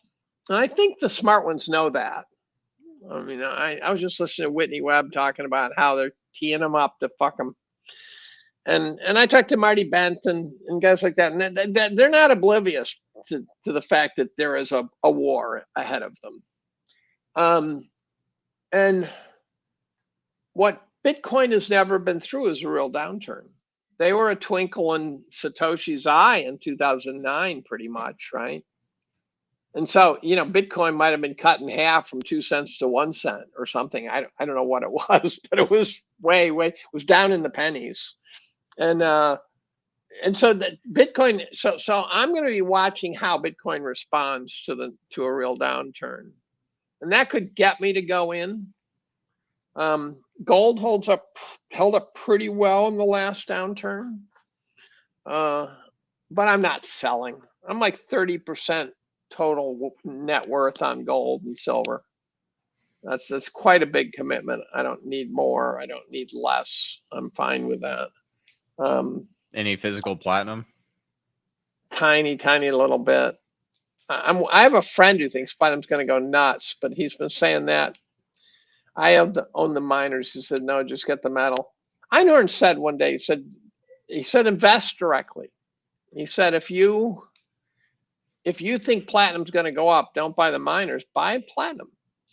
Don't invest in the first, second, third derivative of the thing. Don't get cute. Just if you think iron's going up, buy iron, buy iron commodities. I don't know, but go as direct as you can at the idea.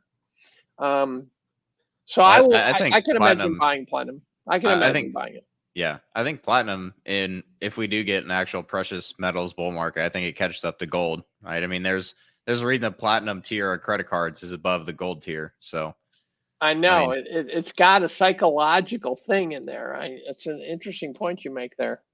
I'm just so bearish that I kind of don't want anything that I'm interested in running right now, because I want to, even the things I really like, I want to buy when there's a shit storm.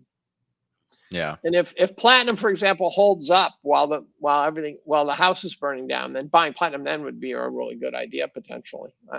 I'm watching to see which things hold up pretty well in the next downturn. And if you want to watch for the downturn, this is an important point. Here's a couple of points. One is the inflation numbers. We know they're bullshit. Economists always quote ones. You go, how could you be so stupid? How could Krugman quote an inflation number? I mean, he could be that stupid actually, but how could Krugman quote an inflation number X food, energy, and housing? What's left? Dog food? I don't know what's left after that. So that seems stupid. But it's the appliances that break every 3 years.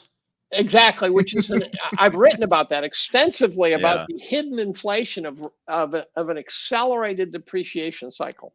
And the economists are not talking about that. They might be now, but I've been writing about it for a dozen years. So the economists say, oh, inflation's 3%. I go, no, it's not. And I'm not stupid enough to confuse inflation number with the price. I know that the price is high and inflation could be zero and the price is going to stay high. I get that. Inflation's not 3% either. Inflation is bigger than that. And I was the other day, and it's really interesting. David Rosenberg explained something that made sense to me. He said there's two kinds of inflation. There's sticky inflation, which is the kind of shit that goes up no matter what. Things that you say that will never not go up, right? Like, government spending, something like that. He says the sticky inflation causes price hikes, but it contains no economic information in it.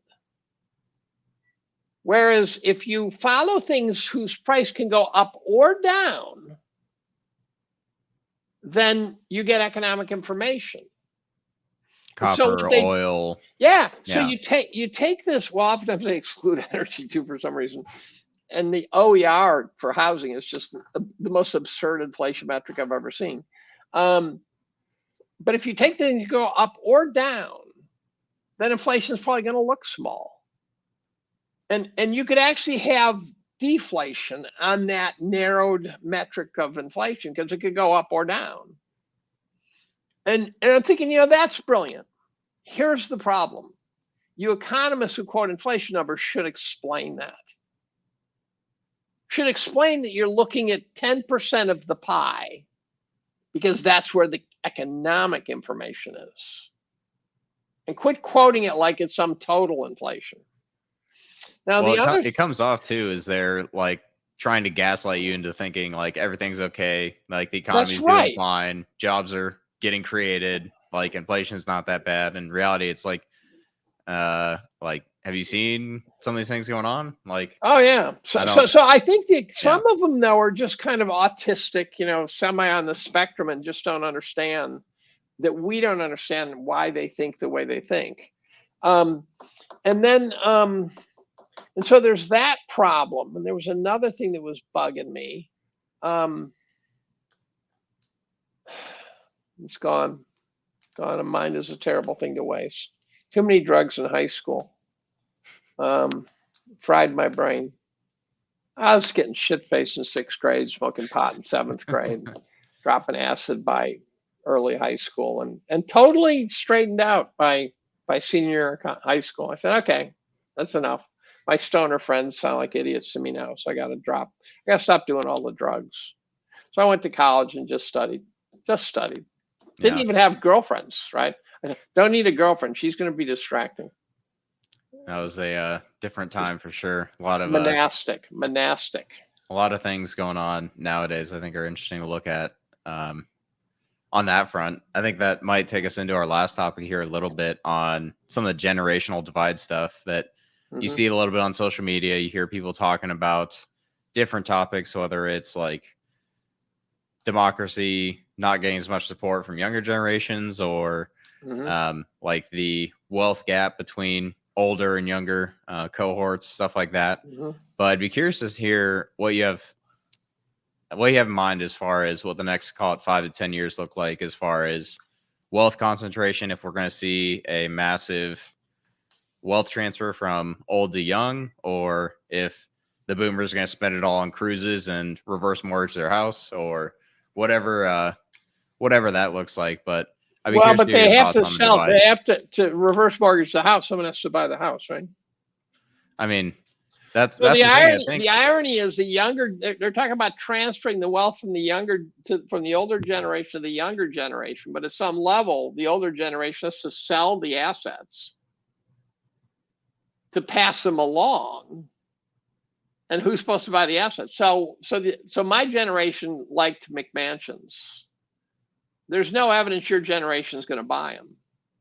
Well, not in most of these locations, right? If there's certain cities, therefore the price have to come way down. But there's a second problem with the hyper awareness to being green, and it's not all wrong. And that is the idea of living a more modest footprint. And saying, look, I don't want to be a slave to my career. I don't want to, there's a coolness to having this little teeny thing where your bed folds out of the wall. I think your generation is not going to want McMansions. I think more, from what I've seen, it's more get a plot of land and build a small house on it. Have the that's right, with solar panels and the shit hits the fan type scenario. I'm not sure I'm going to be in the folding bed tiny home category, but but there is a difference. So my generation, there was a boom in American antique furniture. For example, my house is filled with 18th century, early 19th century antiques. That boom died. The younger generation doesn't want some 18th century walnut highboy. And so when you actually look at auction prices stuff, you go, I can't believe this. I can't believe how cheap you can get this goddamn stuff for. I used to pay through the nose to get this shit back 30 years ago.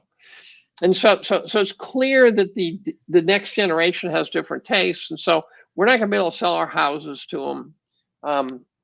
The fake wealth is not going to transfer as seamlessly as some people think. They think we're just going to go from being alive and being rich to being dead and leaving our kids rich. I think there's a math problem in that. I haven't quite figured out a way to articulate it. Yeah, well, I guess what I'd say is I look at a lot of this stuff, and this includes like the stock market too. So if people are passing down stocks they've held for 2 decades or whatever, and you get the step up in cost basis, all that crap. But like the way I kind of look at a lot of this stuff is, well, they're trying to take that away, by the way. I mean, we'll see, but at least for now, there's that built in, which is nice. But the way I kind of look at a lot of this stuff is a lot of this wealth is an illusion built on cheap debt, especially for real estate. But I mean, a lot of the wealth in some of these stocks is the same way. And it's not like I was reading something. I think in the next 10 years, there's basically something like 10 million new homes that are going to be hitting the market as far as new supply from boomers, either selling it, passing it down, right? Whatever that process looks like. But I mean, it's hard for me to see real estate with it being as unaffordable as it is now. Like, it's just going to stay that way forever. And like, well, I think but there's if it comes down, then the boomers are humps. And no matter how you cut it, once you are overvalued, this is the thing that I've once you are overvalued, there's no safe route home. This is not like Sandra Bullock up in the space station and she finds her way back to Earth through this convoluted series of events in the movie Gravity, right? Someone said it brilliantly. They said, the only thing you know is you'll have enough gas to get to the crash site. I think once everything's overvalued, there's no simple path home. You're going to have to, if you go straight down, it's going to be a super crash and you can't bounce back because then you didn't fix anything. If you try to grow your way out, it's going to take decades. That's why I didn't buy eBay during the .com craze. I looked at eBay. That was the only .com I thought of buying, actually, and I did the math. I said, if eBay grows its earnings 20% a year, in about 12 years, it'll be fair value. And I go, I don't want to own that stock. Right? That's ridiculous. They have to grow earnings 20% a year for 12 years to get to a point where it's actually a reasonable price. That's too optimistic for my taste. So, and I'm the guy, by the way, I made 7-fold gain in WorldCom. I made 7-fold gain in Dell. You're buying the tech shitcos before you found religion? Well, these were serious looking companies. I bought WorldCom when it was called LDVS. It was this little company in Mississippi. But anyone who had money to invest in the 90s made money. This is where, everyone thought they were geniuses because they bought Qualcomm or WorldCom or Nokia or Enron or Enron was voted the best company in the country 5 years in a row. There's a winner for you. GE looked phenomenal until people figured out that Jack Welch had been cooking the books for years. Building a house of cards, yeah. Yeah, and I tried to tell my dad he should get out of GE, but he bought it in something like 1955. So he probably had 100 bagger in the damn thing. How do you tell a guy who's made 100-fold gain in a company he should sell the company? And why the hell should he listen to his son who's saying this? But then GE got whacked hard, real hard. And so, so I think we're heading for a real tough period. The path is unknowable, but it's sort of, you're up in the sky. You got no engines left. Somehow you got to get back to Earth. We're talking about landing, right? Soft landing, hard landing. During good times, no one talks about landings. If the pilot comes on and says, look, we're trying to have a soft landing, you're going to shit your pants right there on the spot. You don't want to hear your pilot talk about pulling off a soft landing. His job is to make you not even think about the landing. Yeah. And so now the other thing is there's a bunch of, it's election year. There's a bunch of stats that are being rigged. And you can't watch those. So things like employment stats are all cooked. They're all ridiculous. What you have to do is watch the below the radar stats, like small stats, like not the employment, not the national employment, but maybe look at the employment in your state or something like that, or look at some sub-index of something and says, what's that doing? And what you'll find is they're all turning down now. And I said to Stephanie Pombo, I said, watch the little things. They're all turning down. And she says, I was getting so bad, even the big ones are turning down. They can't hide it anymore. And so we are heading into trouble. I think Powell's not going to drop the rates until he has to, which means that there'll be smoke and filling the cabin. And, there's going to be a lot of stuff going wrong. And then the markets will drop because Powell starts dropping rates, and the markets will panic because they'll realize, oh, wait a minute, they're not going up with dropping rates. I better get out. Maybe I should start taking profits in Nvidia. Oh, maybe I should take some more. Holy fuck, get me the fuck out of Nvidia, right? And there goes $3 trillion. Yeah. $3 trillion. Oh, by the way, Microsoft could go down by $2 trillion and still be above fair value. Oh, by the way, Facebook could go down the entire market cap and still be a complete and utter sack of shit. Our society would be better off without it, I think. That's right. That's right. And so the juggernauts of the modern era look like shitty companies to me. I don't buy the whole digital wealth thing. I just don't buy it. I think there is some truth in some of it, but we're talking the Mag 3 is something like $9-10 trillion. This doesn't make sense to me. That's bigger than, I think that's bigger than the German market cap. I think that's the number. Sounds about right. I know. At some point, like Nvidia had passed the market cap of all of China, and this isn't combined, but they'd also pass the market cap of like basically every major energy stock. And yeah, so that's right. The companies fact, when I bought energy in 2020, what told me to buy energy? Two things. One is they kicked Exxon out of the Dow, replaced it with Salesforce.com, which, by the way, up until that moment, the articles you found on it talked about how bad their balance sheet is and stuff like that. So I said, okay, so that's a buy for Exxon, but I'm still thinking. And then I'm reading Jesse Felder, and Jesse says, oh, by the way,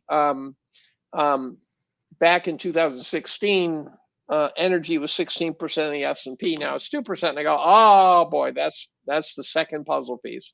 So I bought some energy. Again, did I go Texas Hold'em all in? No. And the reason is if every time you take a big mother swing at an opportunity, you will suffer gambler's ruin. The house will take you down.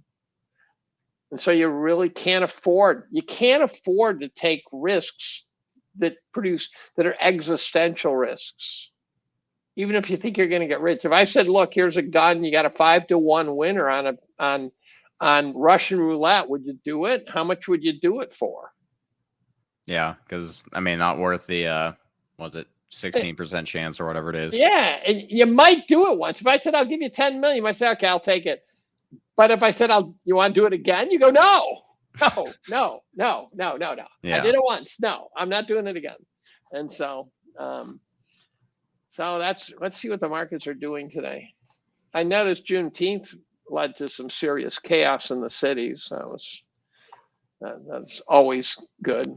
The markets look relatively tame today to me. Oil's been bouncing back. Just going back to some of the things you're saying on stats. One of the sets of statistics drive me nuts are some of the stats around oil. Like some of the stuff you see about what they've been doing with that, and it drives me nuts. It's frustrating to even try and pick through the EIA is projecting oil demand's going to start going down. It's it basically goes up 1% a year like clockwork, and you just see some of the stuff, and it's basically completely political at this point. But well, then 27% of the CPI is owners. I think it's OER, owner's estimated rent. Owner's equivalent, right? Owner's equivalent rent, right? I always blow that. That's a senior moment thing. And it's literally a survey where they ask people, how much would you rent your house for? Yeah. Now, I don't know about you, but I have no idea. And I think I'm pretty good at this type of thing. You have to be a realtor. You have to be in the rental business to answer that question. That'd be like saying, here's a fender bender. How much will it cost to fix it? Give me a guess, right? Unless you're a mechanic, you have no idea. And so that's 27% of the CPI, owner's equivalent rent. 20, and then there's a big, huge chunk on tech, because tech tends to drop in price, so that keeps the CPI under control. Big, huge chunk on tech. Then you've got substitution versus substitution versus oh god damn it, hedonic adjustment. Yeah, that's what it was. Yeah. Right. And here's the mathematical thing that drives me bananas. It clicked. So the idea is that if what you're buying is of a higher quality, that means it's really cheaper. And what they never account for the fact is the thing's gonna fucking break. They just say it has more buttons, and so they give it a higher quality rating. But then they say it. But if you would buy beef, but it's expensive now, then you'll substitute chicken. So we get to pretend like therefore go there's not from steak to inflation, ground beef. Yeah. or ultimately to bugs, right? And Yeah. and what I realize is that the substitution, to the extent you buy something that's half the price, should be precisely offset by the hedonic adjustment that cut the quality in half. Because the price tells you that the market's saying the quality of the chicken is half the quality of the beef. Yeah. And so there should be no substitution. It shouldn't exist. Well, I mean, by definition. You had a couple months ago, I can't remember when exactly this happened, but like someone basically monkeyed with insurance cost, where it basically showed, oh yeah, your insurance cost was down 31%. And so CPI was like 0.1% under the estimate or some bullshit. And it was just like, if there's anyone out there who can say, yeah, these insurance costs actually went down over the last year, it's like, come on. So yeah, one of those metrics came out, someone referred to it as the Mr. Potato Head metric. So they do just make shit up. All that, I love to talk about the Bidenomics, where everything's so great that everyone has twice as many jobs. And so that's the world we're in. If Biden looks like, I'm trying to figure out, I think it's possible they're mentally conceiving that Trump's going to win, and they're trying to tee him up to not be able to do damage, something like that. And if that's the case, then they might take the props out from underneath the economy and the markets and stuff and say, let it collapse. Because now it's like a Superman episode where Superman's holding up the thing while people escape. And the problem is the chain reactions that sets off, though, is like, it's hard to even like. It's an emergent system. It's an emergent system. That's right. Yeah, it's like a bank run. The most famous bank run is where there's a bus stop in front of the bank, and the bus was late, and the crowd built up, and people thought there was a run on the bank, and so they ran to the bank, and they took out all their money, and the bank had a bank run because the bus was late. That's what happens. That kind of crazy shit, right? Yeah. And once people realize it's time to go out that back door is going to get crowded. Yeah, and there's basically one exit. And someone has to own those assets all the way to the bottom. If you sell, someone else has got to buy them. Someone's got to eat shit and die, because those 30-year treasuries are not going away. They're just being swapped to the next sucker. And, and they're printing more of them all the time. So and we're putting on $1 trillion of debt less than every 100 days now. Yeah, it's like every 3 months, give or take. Yeah. How is this not a death spiral? This sounds like a World War II video where you can hear the plane making that diving whine that it does as it spirals into the sound effects that the Foley artists do work overtime to make it sound like it's crashing. And I think a lot of that points to inflation. I mean, that's kind of the only path out from here. And or messy. Or deflation, or just vaporizing. Well, but you go to deflation, and then you're basically looking at a lot of issues with global financial trade systems, all these different things. And I think the inflation side is probably the path of least resistance, at least longer term. But so our unfunded liabilities come to around $2 million per household. What's an unfunded liability? An unfunded liability is where you project what you've promised.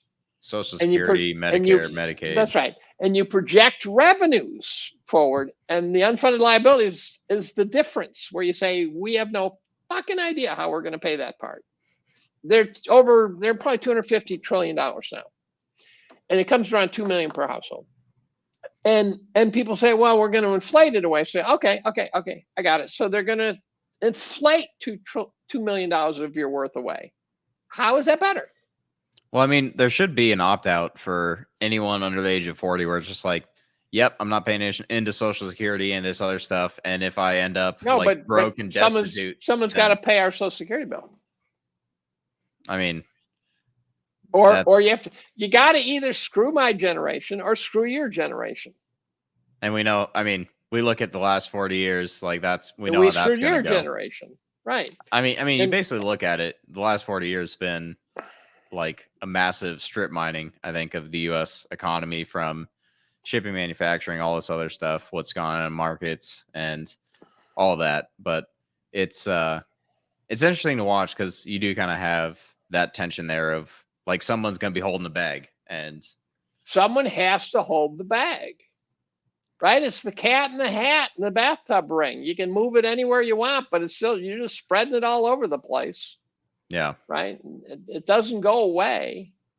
It's like, here's another one. It's Monopoly. I wrote this out. I was really proud of this one where I said Monopoly is a game where everyone starts out with the same amount of money, and then they start speculating on real estate. And because every time you pass go, you get $200, and by the end, the only bill's worth anything are $500 bills, and most of the players end up destitute. And the question is, why don't they call the game inflation? Because that's what happens, and that's where we're going to end up. I'm not convinced you can inflate something away without eventually a real default at the end. You'd be hard pressed to show, for example, in Germany, in Weimar Germany, they totally humped Joe Sixpack or Hans Sixpack, but it didn't alleviate their sovereign debt. That was denominated in gold. And then they end up defaulting on that via World War II. And by the way, at the end of World War II, no one ever talks about this. At the end of World War II, while people were fishing through the rubble trying to find scraps of food to eat and stuff like that, what we don't get told is that something like half of all the debt in the world just vaporized. So it was a jubilee. And it works because the people are saying, look, I didn't die. I'm piecing my life together. The fact that you don't know where your money went that was at Fidelity is no longer an issue. Yeah.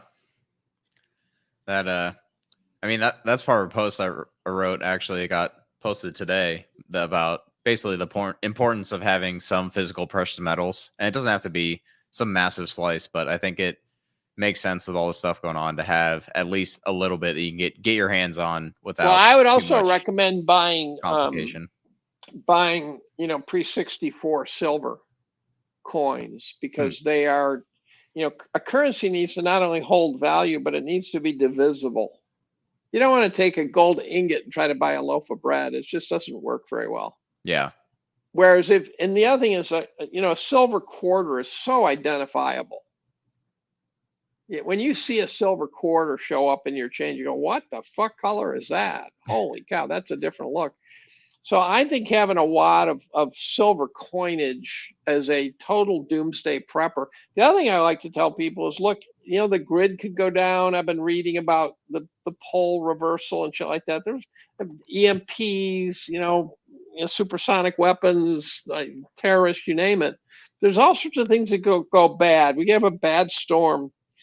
You should, if you happen to have the resources and the storage space, you ought to have a couple of months worth of food. Now, you might not have the storage space. You might, I don't know. You might not have the resources.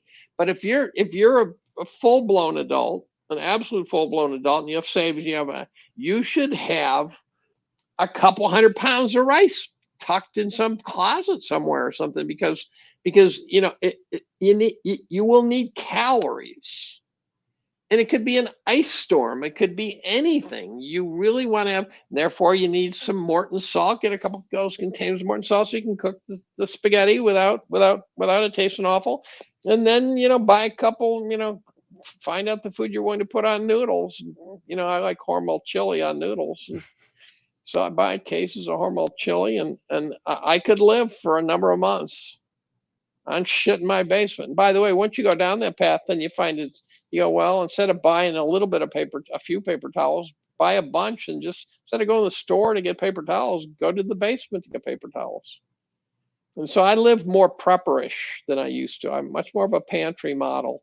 And when COVID showed up, I ran back to the store. And it hadn't registered the meaning of it. I'd already worked through the whole supply chain disruption, logistical problems. And as soon as the possibility of a lockdown showed up, they were canceling meetings and stuff. I filled that van several times with shit to put in my freezer and basement and stuff, because I know what happens if supply chains break. So, so you don't want to be starving to death because you didn't spend $100 on rice. Yeah, no, it's definitely worth being prepared to where you have some of these things and you don't need it versus needing it and not having it. You can always give it to a food kitchen or something. Yeah. I mean, I could go on for hours and hours, but I figure it's about a decent time to wrap it up. Yeah. With the closing question I kind of came up with, I think would be interesting to hear your thoughts on. But what book should I add to my reading list? I'll add a series of books. All right. And first I'll add a bit of advice. I discovered audiobooks. We all drive places. Quit listening to crap. I probably do 25 books a year just on audiobooks, just commuting to work and back and stuff like that. So audiobooks, big fan. Nonfiction, learn something. I think I could quit my job and go play Jeopardy and do pretty well. Yeah, I'm a big podcast junkie, but I'm actually building a physical library too. So that's the audiobooks, they just keep playing. And even if it's not a great book, it just keeps marching along. You get in the car, you turn on the key, and up it comes. And it's a one decision move where, you make the decision and 12 hours later you're done. And I use nonfiction. I use it to study history and economics and all sorts of things. The books I would recommend reading if you're trying to understand the fucked up world that we live in, which we really didn't talk about, right? We really laid off of how bad society is going. And it feels like we're really losing our shit here. It feels like end of empire behavior. If you want to understand what you're seeing, I think you have to stop reading the normal stuff and start reading about authoritarianism. And reading about how it arises, what causes it to happen. And so with that in mind, I recommend things like Eric Hoffer's The True Believer, written in 1953. It's on audio. It's, in my opinion, a brilliant book. A much more difficult read would be someone like Hannah Arendt, who talks about the Holocaust. Believe it or not, that was actually recommended on the last podcast I did. So it's a tough read. It's a tough read. Yeah. Matthias Desmet's The Psychology of Totalitarianism is a good book. Michael Malice's The White Pill is a good look at what happened in the Soviet Union. As a follow-up to that, I'm listening to a book right now by Diana West called American Betrayal, which not only talks about the clusterfuck we call the Soviet Union, but how much the United States covered for the Soviet Union's bad behavior. So there's things that happened in the Soviet Union that we never let anyone write about. We didn't let movies get made. It was as bad as the COVID story. It was as censored as the COVID story. It's really an eye opener because you go, holy shit. Like the Holodomor or other stuff later. Well, so for example, she goes through this question of tell me about a book or a war that talked about a book or a movie made or something that shows the horrors of the Soviet Union. Stalin killed 40 million people. And the question is, how do you do that? And you go, well, 40 million. Actually, I don't know how you do it. Well, Malice's book is very good about that. And he also talks about how the Western press covered it up. And why did the Western press cover it up? I don't know. But one of the arguments is that there was this World War II thing happening and we're trying to protect our allies, but that doesn't explain it. The second thing I think is true is I think there were a lot of real Trotsky types in our government and in our press. Yeah. And Diana West, I think, is going to finish making the case that Senator McCarthy was not nuts.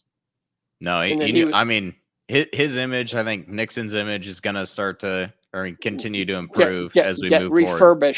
Get refurbished. And Yep. so read about totalitarianism. Mark Rufo's book, I can't remember the title, but it's about rising socialism in the country. James Lindsay, who's now very scholarly to the point where it's sort of academic level analysis. When I say academic level, I mean the type of thing where it's like the guys over in our art squad would give a shit about it, right? And so he's studying the whole woke culture as just a new vocabulary on the old theme of socialism. And it's a serious threat. So this woke shit is not just a bunch of goofballs acting stupid. There's a real move. And again, Eric Hoffer's book, The True Believer, kind of explains how, and Matthias Desmond kind of explain how these movements get a grip on society. And Malice talks about how the Soviet Union got a grip on society and they destroy themselves. And so I recommend just start digging into the whole authoritarianism, totalitarianism. I don't read nonfiction, but I'm going to read Animal Farm, which I'd missed. Probably at some point going to read the Gulag Archipelago, which I hadn't read. I've heard that one's a marathon. Yeah, that one's really long. Yeah, and what you discover is that humans have always been a bunch of badasses who do bad things. And, kings pick fights and peasants get killed. I'm militantly opposed to what NATO did in Ukraine. I'm probably on some FBI watch list, but I put 100% of the blame of the Ukraine war on NATO. 99%. Putin played the best hand he had. He had to do it. It is not a Putin problem. Putin tried to tell us all the different ways we could not cause that war to occur, and we wanted that war, and it's so sick. There's 500,000 dead Ukrainians because we want to play chess. Well, I mean, it looks like people in the West are basically content to feed Ukrainians into the meat grinder until NATO decides to get involved directly. But we'll fight to the last Ukrainian is the other way of putting it. Yeah. And then if NATO gets involved, by the way, Putin's impressive. There's no doubt that he's a mean bastard. But there's also no doubt that if he wasn't a mean bastard, he couldn't run Russia, right? I mean, it's not like it's not like running Sweden or something. And he's brilliant in my opinion. Putin has this street sense brilliance that's off the charts. I've been watching him for about a dozen years now, trying to figure him out. And Putin in so many ways told NATO, he said, look, here's what we can't live with. And people say, oh, he doesn't get to say that. I go, yes, he does. Just like we said, you can't put missiles in Cuba. You can't put Russian troops in Mexico. He can say you can't have Ukraine. He didn't want Ukraine. He couldn't let NATO have Ukraine. We were determined to get control of Ukraine and to get control away from Russia. And it's right on his front doorstep. And the other thing someone said the other day, I'm trying to remember who it was, but it was one of the smart guys, said, Putin doesn't bluff. So if you start hearing, and I think when Macron said they were going to send troops to Ukraine, and then some ambassador walked into some embassy somewhere, I don't remember, but it was diplomacy shit. Spent 30 minutes in there, came out and said, and then within something like 15 or 20 minutes, the French said, we're not sending troops to Ukraine. I think someone said, look, here's the deal. You send troops to Ukraine, we're going to flatten fucking Paris. I mean, you kind of look at what has been happening over the last couple of years, and I mean, it's hard to argue that he hasn't been doing what's in the best interest of Russia, which I think is I think he has. Yeah. And I think it's a lot more than you can say for people in charge in different Western countries. So, well, the interesting, I did a poll on Twitter and I said, which leader is acting most in the interest of their own country? And the choice I gave was Biden, Trudeau. I think I put Macron, and Putin got 71% of the votes. Sounds about right. The Westerners know that Putin's a nationalist. Now, who are the two biggest nationalists in the world right now? Putin and Trump. Yep. Who's drawing all the fire? Putin and Trump. Who's number 3? Orban. Who's drawn all the fire? Orban. Yeah. Right? Maloney, Le Pen. The nationalists are getting hammered because the globalists don't want nationalism. Well, I mean, we're going to see more nationalism moving forward. Like that's already out of Pandora's box. The nation state is not obsolete. And we should fight to. People would say, "Oh, to be safer to not have nation states." No, we'll be walking around like zombies. Yeah. Right. Diversity does not bring strength. You need a certain homogeneity of your system. Yep. You need shared values. You need shared ideas. You need to agree we're part of a club of some kind. We're part of a big ass tribe. And if we have another pandemic and some fucking guy in Brussels tells me I got to get a vaccine, he can go fuck himself, right? I mean, there's just no way I want to send those type of decisions to international bodies that not only we didn't elect, but nobody elected. Yeah. Well, I think that's a good spot to wrap up. There's definitely room for more conversations on some of the stuff in the future. Yeah, sure, so I'd love to have you back on, but I think it was a interesting, wide-ranging conversation. Lots of current events, lots of talk on markets. So send me a link. Yep. And send me a link to your homepage wherever your podcasts are, and I'll take a peek. Yeah, I'll make sure to add you to the Substack list. But I think the readers and listeners will get a lot of value from it, and I think that's a good place to wrap up. So okay, with that, I'll be signing off. Thanks for stopping by, and I'll see you next time.